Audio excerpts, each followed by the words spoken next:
It is pumpkin pie season right now, and I just learned of an unusual pumpkin pie that doesn't contain any milk or eggs. Instead, it contains tofu.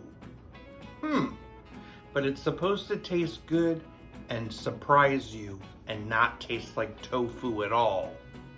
I'll be the judge of that.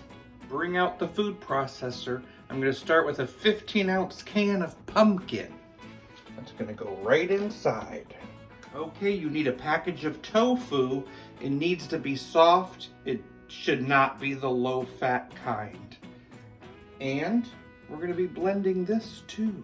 I really haven't cooked much with tofu before, but I do know that in our area, we have like the oldest tofu factory in the nation.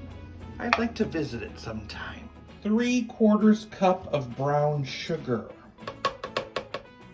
We need about 2 teaspoons of cinnamon, 1/2 teaspoon of ground ginger, a little allspice, and a little clove. Let's blend it. Now you just pour it in your pie dish. I've heard you don't have to use a pie shell if you don't want, like if you want a vegan recipe. But I'm gonna be using a graham cracker shell.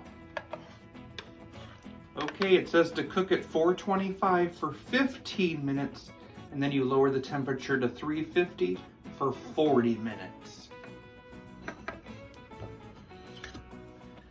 This pumpkin pie has tofu in it.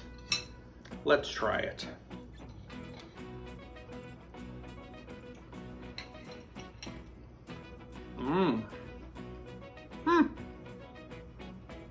Tastes good, just like pumpkin pie.